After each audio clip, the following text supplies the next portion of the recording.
जो चीज आपको सबसे ज्यादा डरा रही है अभी वो है आपकी तारीख 1 जून 2024। आपका नेट हुआ है या नहीं हुआ है, वो भी एक यहाँ पर सवाल खड़े होते हैं। उसी के साथ साथ अगर आप जानते हैं 1 जून तारीख के बारे में क्या बात हो रही है, तो वीडियो में आपका स्वागत है। आज के इस वीडियो में बात करने वाले हैं आपकी आरपीएससी असिस्टेंट प्रोफेसर की जो परीक्षा है, वो आपकी मनोविज्ञान की, वो आपकी साइकोलॉजी की, और जिसकी तारीख है आपकी अभी फिलहाल आपकी जो है 1 जून 2024। एंड अभी हम खड़े हैं यहाँ पर आपकी अप्रैल के एंड में, और एंड तक भी अभी तक यहाँ पर देखिए कोई भी सूचना नहीं है यहाँ पर किसके बारे में कि आपका एग्जाम पोस्टपोन हुआ है या नहीं हुआ है।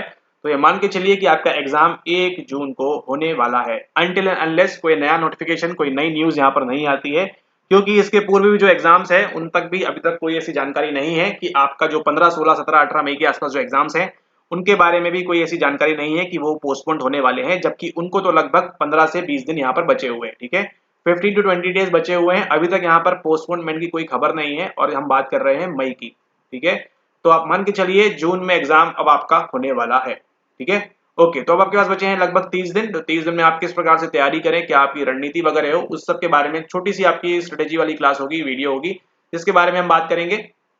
एंड उसी के साथ हम बात करेंगे कि आपका अगर नेट होके रखा है और आपका नेट नहीं होके रखा है, दोनों ही केस में हम यहाँ पर बात करेंगे। ठीक है, अगर आपका नेट होके रखा है, नहीं होके रखा है, उस केस में बात करेंगे। क्योंकि अगर आपका नेट नहीं होके रखा है तो एक कंडीशन यहाँ पर यह है कि आपका जो है क्या है, आपका एग्जाम जून में एक और होने वाला है। ठीक है, जून 2024 का भी आप दे ही रहे होंगे, बट ऑब्वियस सी बात है यहाँ पर।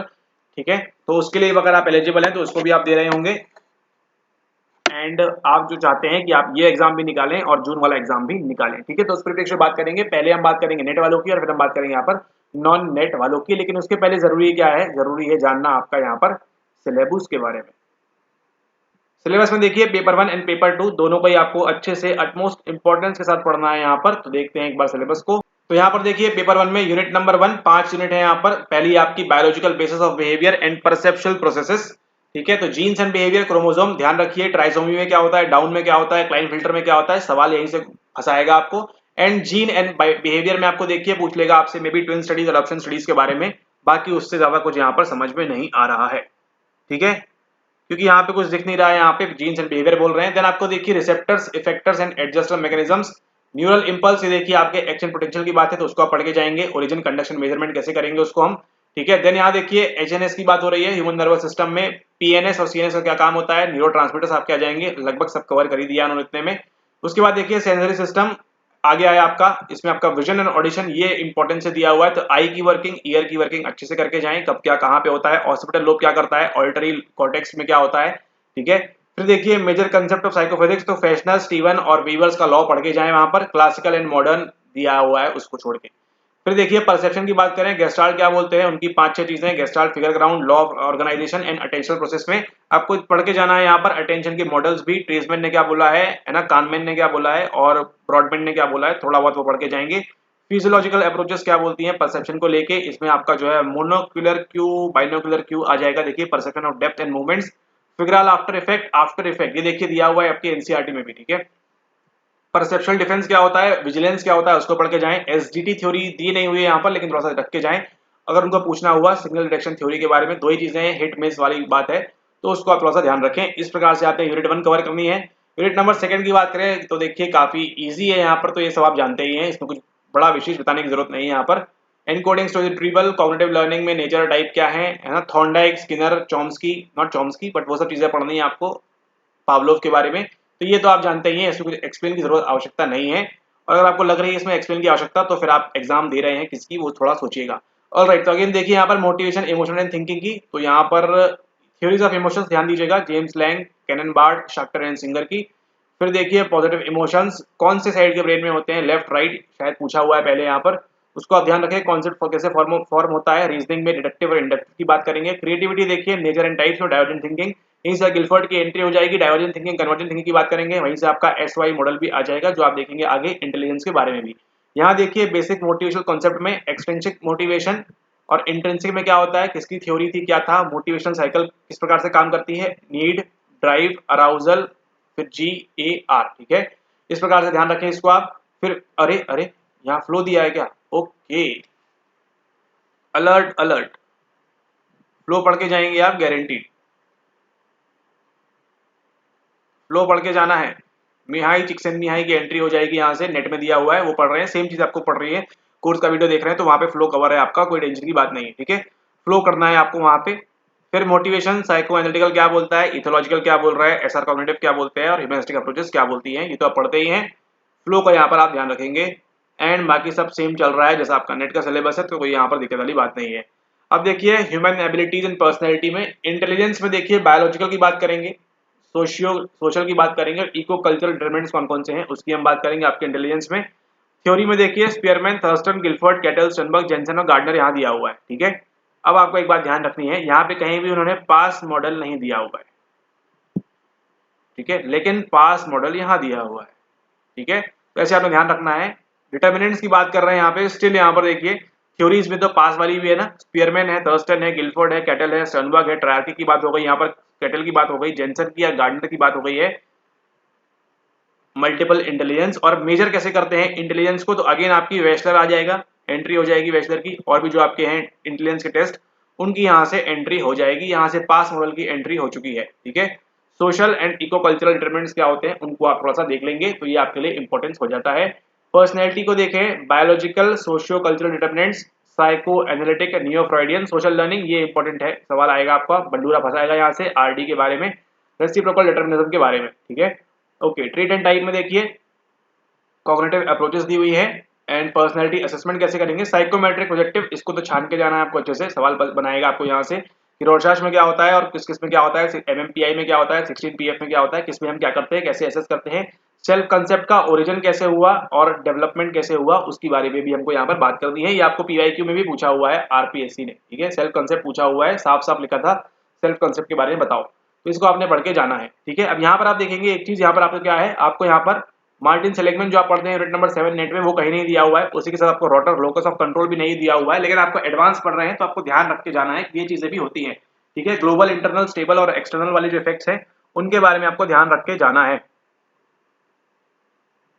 ठीक है। ओके, उसके बाद आती है important unit research methodology and psychological testing.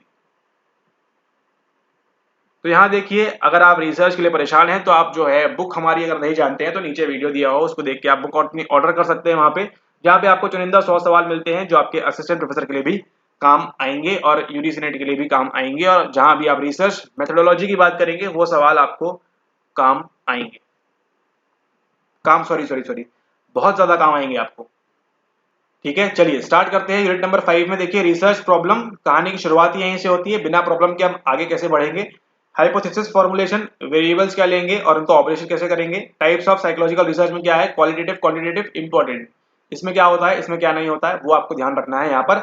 उसी के साथ साथ देखिए यहाँ पे दिया नहीं हुआ है कि आपको स्टेप्स ऑफ रिसर्च पढ़ के जाना है, लेकिन यहाँ पर देखिए दिया हुआ है, इसको आप समराइज करेंगे तो किसकी बात कर रहे हैं, आपके स्टेप्स ऑफ रिसर्च की, पहले क्या होता है, सेकंड क्या होता है, थर्ड क्या होता है, डेटा कब लेंगे, वेरिएबल्स कब लेंगे, ऑपरेशनलाइज कब करेंगे, वो सब चीजें यहाँ पर। फिर मेथड्स एंड रिसर्च डिजाइन देखिए, एक्सपेरिमेंटल क्या होती है, क्वासी एक्सपेरिमेंटल क्या होती है, केस स्टडी क्या होती है, फील्ड स्टडी क्या होती है और क्रॉस कल्चरल स्टडीज क्या है, एक्सपोज फैक्टर फैक्टोरियल डिजाइन की बारे में बात कर रहे हैं, 2x2 उसमें कितना लेवल से क्या क्या है वो आपसे पूछेगा, ध्यान रखिएगा। फिर देखिए मेथड्स ऑफ डेटा कलेक्शन में observation, interview, questionnaire, test and scales, यहाँ पे जैसी स्केल्स की बात करते हैं क्या आ जाएगी आपके वहां पे मेजरमेंट वाली बात आ जाएगी, nominal, ordinal, interval and ratio आ जाएगी, सवाल आपको पहले पूछा भी हुआ है पीवाईक्यू में, ठीक है। तो देखिए स्केल्स यहाँ पे वहां से आप उसको लिंक करेंगे। फिर पैरामेट्रिक, नॉन पैरामेट्रिक इंपॉर्टेंट है, कौन सा किसका अल्टरनेटिव है वो आपको पढ़ के जाएंगे तो भी आपका काम वहां से बन जाएगा, ठीक है। तो रिसर्च आपके लिए काफी ईजी हो जाएगी और अगर आप वो बुक लेते हैं तो काफी ज्यादा आपके लिए आसान लगना स्टार्ट हो जाएगा आपको। बुक में आपके 100 सवाल हैं, 100 सवालों के लास्ट में आंसर दिए हुए हैं, आंसर 1 2 3 ABCD इस प्रकार से दिया हुआ है वहां पर, तो उसको अगर आप देखेंगे खुद से उसको ऑब्जर्व करेंगे देखेंगे तो वहां पर आपको जो है काफी ज्यादा फायदा मिलेगा। अगली बात देखते हैं, यहाँ करेंगे हम टेस्ट कंस्ट्रक्शन के बारे में। तो यहाँ टेस्ट कंस्ट्रक्शन में देखिए आपको देखना है आइटम राइटिंग क्या होती है, आइटम एनालिसिस क्या होता है, आईसीसी कर्व के बारे में थोड़ा सा एडवांस टॉपिक पढ़ के जाएं, स्टैंडर्डाइज टेस्ट में क्या होता है, रिलायबल होना चाहिए, वैलिड होना चाहिए, नॉर्म्स होना चाहिए, तो इसके बारे में भी आपको पढ़ के जाना है। ये कितने प्रकार की होती है, एक्सटर्नल वाली, इंटरनल वाली, ये क्या होती है ना, इंटरनल एक्सटर्नल क्या क्या होती है वो आपको पढ़ के जाना है, और नॉर्म्स कैसे होते हैं क्या बनते हैं वो थोड़ा सा आप पढ़ के जाएंगे। अब देखिए टाइप्स ऑफ टेस्ट में देखिए यहाँ भी आपको मेजरमेंट कर रहे थे, टाइप्स ऑफ टेस्ट आपका आ जाएगा, इंटेलिजेंस के कौन कौन से होते हैं, एप्टीट्यूड, पर्सनैलिटी, एटीट्यूड और इंटरेस्ट, इसके कौन कौन से टेस्ट होते हैं है उनको आप पढ़ के जाए, ठीक है, वो यहाँ पे आपको काम देगा। ओके, तो काम देगा से याद आया, यहाँ पर आपको जो है, यहाँ पे आपकी यूनिट नंबर 1 मतलब आपकी जो पेपर 1 है वो आपका कंप्लीट हो जाता है यहाँ पर। तो आपकी 3 घंटे की कहानी आपको इतनी सारी पढ़नी है आपको, इसके लिए यहाँ पर आप ध्यान रखें। सेलेक्टिवली पढ़ेंगे, अच्छे से पढ़ेंगे तो आपका इस बार हो सकता है। क्योंकि अब हम बात करने वाले हैं यहाँ पर आपके पेपर नंबर 2 द्वितीय के बारे में, यूनिट नंबर 1 आपकी एबनॉर्मल एंड क्लिनिकल साइकोलॉजी। तो देखिए एबनॉर्मल बिहेवियर, ये सब चीजें आपकी कहाँ पर दी हुई हैं, सब कुछ दिया हुआ है आपके कहाँ पर, ये सब कुछ दिया हुआ है आपके एनसीईआरटी में। एनसीईआरटी को पढ़ के जाएं एक बार, ठीक है।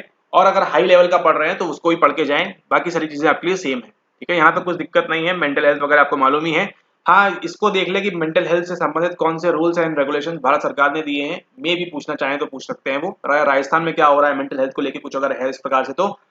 फिर यहाँ देखिए बायोलॉजिकल थेरेपीज में आपकी साइकोथेरेपीज, ये आपको नहीं मिलेगा किसी किताब में पढ़ने के लिए, मिलता है तो अच्छी बात है, बाकी इसको आप थोड़ा सा और एडवांस करके जाएं, ठीक है। क्योंकि यहाँ देखिए साइको एनालिटिकल थेरेपी दी हुई है, बिहेवियर थेरेपी दी हुई है, सीबीटी दी हुई है, तो अब आरईबीटी पढ़ के जाएं, ठीक है। सीसीपी दिया हुआ है यहाँ पे आपको, जीटी दिया हुआ है, लोगोथेरेपी दिया है, ग्रुप और फैमिली थेरेपी दिया हुआ है, सिस्टम नहीं दिया हुआ है, सिस्टम पढ़ के जाएं, ठीक है। इतना तो पढ़ के जाना ही है, और ऊपर से अगर आप कुछ पढ़ के जाते हैं तो वो आपके लिए बेनिफिट होगा। क्योंकि अगर वो सवाल आता है आपको, ठीक है, मान के चलिए यहाँ ट्रांजेक्शन एनालिसिस सवाल आ गया और कुछ सवाल आ गया, तो वो आपसे बन जाएगा, लेकिन और किसी से वो बनने की संभावना थोड़ी सी कम होगी, क्योंकि अगर आप सिलेबस सेंटर्ड पढ़ के जा रहे हैं तो, ठीक है। ओके, अगला देखिए सोशल साइकोलॉजी, कुछ बताने ऐसा है नहीं इसमें, वैसे सारी चीजें सिमिलर है। नेचर, अप्रोच, मेथड क्या क्या होती है, कब स्टार्ट हुआ 1924 में। कॉग्निशन के बारे में, पर्सन का परसेप्शन कैसा है, सेल्फ परसेप्शन और सोशल परसेप्शन क्या क्या होता है, उसके बारे में आप थोड़ा सा जाने। और अगर ये दोनों नहीं भी पढ़ रहे हैं तो बाकी अगर आप इतना पढ़ लेते हैं तो आपको ऑटोमेटिकली ये टॉपिक्स भी आपको बन जाएंगे विदाउट यूजिंग, मतलब with using common sense. Attitude में nature, formation, measurement, theories of attitude change में आपको ध्यान रखना है, कंसिस्टेंसी वाली कौन सी है, कौन सी है, फ्रिट्ज हाइडर ने क्या बोला है। ग्रुप प्रोसेस में ग्रुप कैसे फॉर्म होता है, फॉर्मिंग, नर्मिंग, स्टॉर्मिंग, वो स्टेजेस। ग्रुप इफेक्टिवनेस कैसे हो सकती है, ग्रुप कोहेसिवनेस कैसे बढ़ा सकते हैं हम, कंपटीशन करवाना है, कॉन्फ्लिक्ट कराना है, ग्रुप डायनेमिक्स कैसे होते हैं, ग्रुप थिंक की बात आ जाएगी, ब्रेनस्टॉर्मिंग की बात आ जाएगी, कोऑपरेशन कंपटीशन दिया है, मुजफ्फर शरीफ का एक्सपेरिमेंट आ जाएगा। मतलब सोशल साइकोलॉजी जो आप पढ़ते हैं नेट के लिए, सारी चीजें आपको वही पढ़नी है। लीडरशिप की बात करें, ट्रांजैक्शनल की, ट्रांसफॉर्मेशन की अप्रोच की, थ्योरीज ऑफ लीडरशिप में आ जाएगी। उसके अंदर और कौन सा होता है, मैनेजर और लीडर में क्या फर्क होता है, उसको भी ध्यान रखें। अल्ट्रुइज्म एंड एग्रेशन की हम बात करेंगे, उसको भी आपको ध्यान रखना है। प्रो सोशल बिहेवियर वगैरह यहाँ देखिए कहीं नहीं दिया हुआ है प्रो सोशल बिहेवियर, लेकिन यहाँ पे आ गया आपका अल्ट्रुइज्म के साथ साथ वो भी, ठीक है। तो उसी के साथ आपको ध्यान रखना है सोशल फैसिलिटेशन, सोशल, एक और क्या होता है लोफिंग, सोशल डेप्रिवेशन नहीं, डिफ्यूजन ऑफ रिस्पॉन्सिबिलिटी, वो सब चीजें आपको ध्यान रखनी है। और फिर आपकी एनवायरमेंटल साइकोलॉजी, इसमें क्या आ जाएगा आपका, क्राउडिंग इफेक्ट आ जाएगा, ठीक है। क्राउड वगैरह में, हीट वगैरह, टेम्परेचर वगैरह में आप कैसा बिहेव करते हैं उसकी बात हो जाएगी, ठीक है। देन यूनिट नंबर 3 में देखिए आपका एजुकेशनल साइकोलॉजी, एक्सेप्शनल चिल्ड्रन। अब ये तो आप कर लेंगे, बट ऑब्वियस सी बात है, कॉमन सेंस है कि इसमें कुछ जरूरत है नहीं उतना कुछ खास पढ़ने की, बाकी आपकी इच्छा। काउंसलिंग में देखिए, ये भी आपको मालूम है फंक्शन क्या होता है काउंसलर का, प्रोफेशनल ट्रेनिंग कैसी होती है, आप इतने बड़े हैं। Approaches to counselling, directive, non directive, puristic, ये आपको थोड़ा देख लेना है कि किस प्रकार में क्या क्या होता है। एथलेटिक में सब कुछ लेके चलेंगे। टेक्निक्स ऑफ गाइडेंस में group guidance, role playing, career counselling, case study और इंटरव्यू, ये देखिए आप पहले से पढ़ के आ रहे हैं, इसको तो अलग से पढ़ने की आवश्यकता आपको नहीं है यूनिट नंबर 3 के अंदर। अगला देखिए, ये इंपॉर्टेंट है आपके लिए, है ना, ये उतना इंपॉर्टेंस नहीं है, ये इंपॉर्टेंट है आपको पढ़ के जाना, क्योंकि ये जो आएगा ये बनेगा तो किसी से नहीं बनेगा, बनेगा तो सबसे बनेगा। और ये देखिए इंडस्ट्रियल साइकोलॉजी, यहाँ पर nature, scope, method, job analysis and personal selection, ये आपके लिए इंपॉर्टेंट हो जाता है। ट्रेनिंग डेवलपमेंट में देखिए जॉब इवैल्यूएशन कैसे करेंगे, परफॉर्मेंस अप्रेजल कब करते हैं, ईयरली करते हैं, क्वार्टरली करते हैं, उस पर सवाल बना सकते हैं। अभी एक रिसेंट एग्जाम में पूछा गया था सवाल, ठीक है, शायद बिहार का था। मोटिवेशन एंड वर्क में थ्योरीज ऑफ वर्क मोटिवेशन, जो ऊपर आप पढ़ रहे थे पेपर 1 के लिए मोटिवेशन की थ्योरीज, वहां पर उसके साथ ऐड कर दी है। मास्लो पहले से पढ़ के आ रहे हैं, हर्सबर्ग की 2 फैक्टर थ्योरी, अल्डरफेयर की ईआरजी, मैकग्रेगर आ गया, ब्रूम आ गया आपका यहाँ पर लेके, ठीक है। तो ये थ्योरीज आपने पढ़नी है अच्छी तरीके से। फिर देखिए वर्क एंड एनवायरमेंट में वर्क एंड फैटिग, यहीं से आपको क्या आ जाएगा, एक वर्ड है वो आपका आ जाएगा यहाँ पर एर्गोनॉमिक्स, है ना, इक्विपमेंट डिजाइन वगैरह, उसकी हम बात कर रहे हैं यहाँ पर। यूनिट नंबर 4 ये रहा आपका। देन यूनिट नंबर 5, अच्छा ये बाकी है क्या अभी, अच्छा management of organisational behaviour, leadership and management, जो आप पढ़ रहे थे ऊपर वही सेम अगेन। डिसीजन मेकिंग आपका आ जाएगा, कम्युनिकेशन कैसा होना चाहिए, ग्रुप डायनेमिक्स कैसा होना चाहिए। और फिर ये ऑर्गेनाइजेशनल साइकोलॉजी की बात कर रहे हैं, सिस्टम अप्रोच क्या है, बिहेवियरल अप्रोच क्या है, कुछ उतना खास नहीं है यहाँ पर, इसको आप यहाँ पर ध्यान रखें। फिर देखिए recent trends in psychology, cognitive psychology में क्या चल रहा है, नेचर स्कोप कैसा है उसका, कॉन्शियसनेस के बारे में क्या बात करते हैं, रिप्रेजेंटेशन ऑफ नॉलेज के बारे में क्या बात हो रही है, एंड लैंग्वेज के बारे में। लैंग्वेज जैसे आएगा, स्किनर आ जाएगी एंट्री यहाँ से, चॉम्स्की की आ जाएगी, वुर्फ का हाइपोथेसिस आ जाएगा लैंग्वेज को लेकर, ठीक है। देन उसका देखिए कॉन्शियसनेस, जैसे आप पढ़ रहे हैं यहाँ पर आपको स्लीप के बारे में थोड़ा सा जानकारी रखनी है, स्लीप में क्या होता है, कौन कौन सी स्टेजेस ऑफ स्लीप होती हैं कॉन्शियसनेस के साथ साथ ही, ठीक है।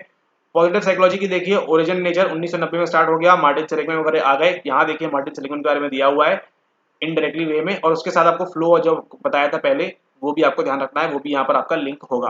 हैप्पीनेस के बारे में वेलबींग हैप्पीनेस जैसी बात करेंगे, दो आ जाएंगे यूडेमोनिया एंड हेडोनिक एडेप्टेशन। वेलबींग के बारे में क्वालिटी ऑफ लाइफ अच्छी होनी चाहिए, और यहाँ पर बात करते हैं सिग्नेचर स्ट्रेंथ के बारे में, ठीक है। फिर देखिए emotional and spiritual intelligence, positive psychological capital क्या होती है वो आप थोड़ा ध्यान रखें। और हेल्थ साइकोलॉजी आपके लिए इंपॉर्टेंट है। बायो साइको सोशल मॉडल में क्या होता है, वर्क स्ट्रेस एंड हेल्थ, ये देखिए आपको दिया हुआ है। और हेल्थ प्रमोशन कैसे करेंगे, अब हेल्थ प्रमोशन तो मालूम है ना, अच्छा खाएं स्वस्थ रहें और वो जिए। हेल्थ साइकोलॉजी क्या बोलेगी, अच्छे से रहना है, मेंटल का हेल्थ का ख्याल रखना है, साइकोलॉजिकल ख्याल रखना है, सोशल ख्याल रखना है, वो यह मॉडल बात करेगा अपना। और काम और स्ट्रेस के बीच क्या संबंध है और हेल्थ के बीच क्या संबंध है उसको आप ध्यान रखें। तो यहाँ से आपकी जनरल डेप्रेशन सिंड्रोम भी यहाँ पे आ गया है।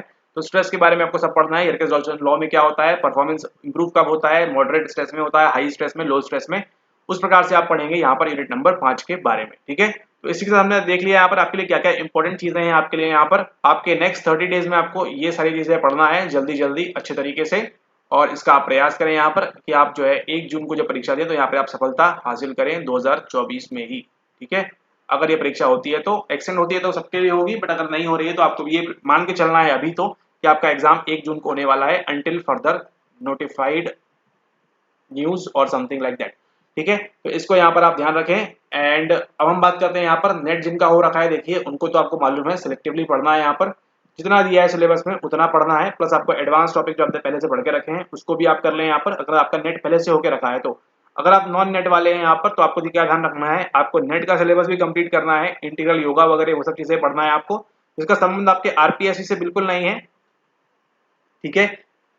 लेकिन आपको नेट के लिए पढ़ना होगा, क्योंकि ये नहीं तो ये नहीं और ये नहीं तो ये नहीं, दोनों ही चीजें आपके लिए साथ साथ लेके चलनी है आपको। तो आप क्या करें, आप जो आरपीएससी का सिलेबस से और नेट का सिलेबस जितना मैच कर रहा है उतना आप पहले अच्छे से पढ़े, ठीक है। जैसे मान के चलिए ऑर्गेनाइजेशनल साइकोलॉजी आपका उतना थ्योरी वगैरह अभी तक नहीं पूछ रहा है, नहीं है आपके सिलेबस में वो, ठीक है।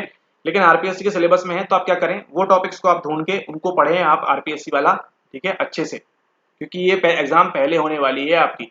अब वो 16 जून को होगी, कब होगी आगे भगवान जाने, जब भी होगी वो, ठीक है। तो वो आपकी दूर है अभी। तो जैसे आपको टॉपिक्स होगा, जैसे इंटीग्रल योगा हो गया, मतलब जो यूनिट 1 के टॉपिक्स हैं आपके मेनली योग वगैरह और वो सब चीजें है ना, तो वो आप थोड़ा सा अगर कम पढ़ रहे हैं अभी इस समय तो भी चलेगा सूफिज्म वगैरह के बारे में। लेकिन अगर आप आरपीएससी फोकस कर रहे हैं, नेट नहीं हुआ है, तो आपको पहले आरपीएससी पे यहाँ पर ध्यान देना है, ठीक है। एक बार अगर आपका एग्जाम 1 जून वाला अच्छा चला गया, यहाँ पर सारी चीजें आपने बताई यहाँ पर आपको वीडियो के अंदर, उसको आपने अच्छे से पढ़ा, उन टॉपिक्स को पढ़ा आपने, तो आपके लिए काफी फायदेमंद होगा। आपका यहाँ पर हो जाएगा तो फिर नेट आपका निकलेगा, ठीक है। तो 1 तारीख के बाद से 15 तक जो आपके समय बच रहा है, ठीक है, उसके बीच क्या करें आप, जो बच गए टॉपिक्स आपके यूनिट 1 के हो गए, ठीक है। बाकी देखिए पूरा सिलेबस सेम है आपका, है ना, सारी चीज कवर है।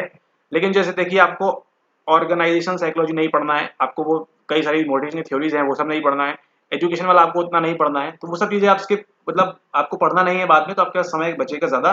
तो अब बाकी क्या करें, 1 तारीख से लेकर 15 तारीख तक या 16 तारीख तक जब भी आपका एग्जाम हो रहा है उस समय आप इसको बाद में आराम से पढ़ सकते हैं, जो टॉपिक्स आपके बच जा रहे हैं वो, ठीक है। तो इस प्रकार से पढ़ना है नेट वालों को भी, जिनका हो चुके रखा है, और जिनका नॉन नेट वाले हैं वो इस प्रकार से पढ़ेंगे तो आपके लिए काफी ज्यादा यहाँ पर फ्रूटफुल रहने वाला है। जिनका नेट हो चुका है उनको तो कुछ नहीं, बस जो सिलेबस में दिया है उसको सुबह शाम उसको फटाफट पढ़ते रहें, आपके चांसेस यहाँ पर काफी ज्यादा हाई हो जाएंगे, क्योंकि आपने ऑलरेडी पहले से पढ़ के रखी हुई काफी सारी चीजें, इसलिए आपका नेट हुआ है वहां पर, ठीक है। और जिनका नहीं हुआ है उन्होंने कुछ थोड़ी बहुत गलती कर दी, मिस्टेक कर दी यहाँ वहाँ पेपर 1 वगैरह में, तो उसके लिए कोई निराश होने वाली बात नहीं है। अभी भी अच्छे से लगे यहाँ पर, और आगे जाकर जो है आप यहाँ पर नेट और ये आरपीएससी दोनों यहाँ पर आप इसके लिए इजीली यहाँ पर निकाल सकते हैं। ऑलराइट, तो हमने यहाँ पे सिलेबस भी डिस्कस कर लिया है, तो आप जो है पीवाईक्यू उसको भी देखें वहाँ पर, तो सिलेबस के अलाइन करके अपनी जो स्टडीज है उसको कंटिन्यू रखें, यही मान के चलें कि आपका एग्जाम जो है 1 जून को होने वाला है। ऑलराइट, ओके, आई होप आपको वीडियो पसंद आया हो, नहीं आया तो कोई बात नहीं, जिनको शेयर करें ताकि उनको पसंद आ जाए आरपीएससी साइकोलॉजी वाले अपने फ्रेंड्स के साथ, ठीक है, आपके जो ग्रुप्स वगैरह हैं उनके अंदर।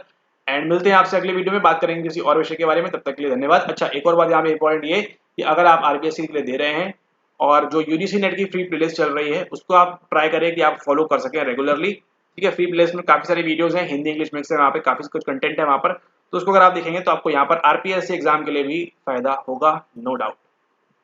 Alright, okay, thanks for watching the video, have a nice day ahead, take care.